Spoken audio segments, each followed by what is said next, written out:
After months of eyeball-to-eyeball confrontation between India and China, disengagement has finally begun. A lot is at stake not just for the two countries but also regionally and globally, with most of the major powers heavily invested in ensuring de-escalation of tensions. Now, while the visuals of Chinese troops moving back are unprecedented and near fantastic, there is more to it than meets the eye. From feeling the heat of economic sanctions by India to the new Biden administration vowing to stand by New Delhi, there have been many factors for China to consider. Earlier I spoke with Jeff Smith, research fellow at the Heritage Foundation, who spoke on the disengagement process. Listen to what he had to say. After the 9-month-long standoff between India and China, disengagement has finally started almost under completion. I'm being joined by Jeff Smith, a research fellow of Heritage Foundation, also a very keen India-China watcher. Jeff, many thanks for joining us here on India Today. What is your reading, firstly, of the disengagement and of China withdrawing troops? Unprecedented in terms of the visuals that we see, that we're getting from our satellite images. Well, I think it's hard to describe it as anything other than a welcome development and a good thing. You know, it's a dangerous situation when you have two militaries eyeball to eyeball over disputed territory with real escalation risks, as we saw last June when there was sadly a deadly violence and loss of life.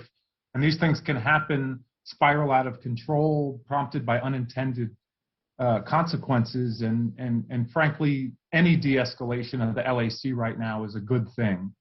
And I think, you know, for India in particular, given that China had essentially seized the advantage at Pangong Lake and gained some first mover advantages, I think even a sort of mutual withdrawal in this case is an advantage for India, because if the status quo had persisted, China would have effectively entrenched its control over a gray zone that both countries had access to prior to the crisis. And so I think it's a victory for diplomacy. Victory for diplomacy, indeed, in terms of the kind of conversations. We were looking at a 10th round of core commander level talks, but it seems like things are moving forward during a pandemic when the world and the global fight was to ensure that coronavirus is absolutely contained. Here we have an aggressive China. What do you think really was the reason or the motive behind China being so aggressive at the borders with India? Well, I'm generally very hesitant to speculate about China's intentions because I don't know. And frankly, anyone who tells you they do know with certainty, you should probably doubt their honesty, because we don't know. All we can do is speculate. But if we don't speculate, then we have no analysis whatsoever. And so if I had to guess, the Chinese have been irritated by Indian infrastructure construction near the LAC for some time, including the DS-DBO road. They have protested to India to stop this construction. And in the past, particularly in the last 7 or 8 years, there have been other occasions where the Chinese have said, this new infrastructure is too close to the LAC, it violates our prior agreements, and you need to stop. And if India didn't stop, they would launch an incursion.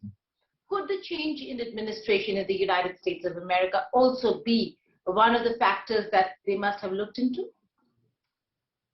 Well, I'm going to go back to my sort of original caveat, which is that we really just don't know what factors were in play in Beijing's thinking and decision-making here. I mean, frankly, it could have been the climate in that area as much as a change in U.S. administration. I've seen nothing to suggest that the change in U.S. government was decisive in China's thinking about the LAC crisis. I think it's safe to assume that anyone in Beijing who hoped the Biden administration might mark a major departure from the Trump administration, might look toward a G2, might look toward a major reset of relations, might turn its back on this idea of great power competition. I think those folks in Beijing are probably disappointed. I think some in China have realized in recent weeks that these concerns and this change in the US-China relationship is a bipartisan affair. And I think that has begun to sunk in.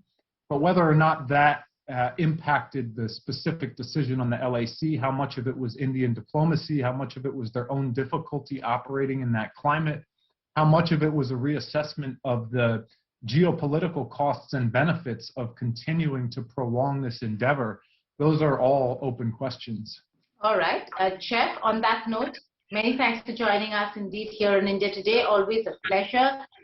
India continues to remain vigilant, but like Jeff said, not just vigilant, they'll have to watch what China is doing and what China is really up to. On that note, thank you so much for joining us. Have a good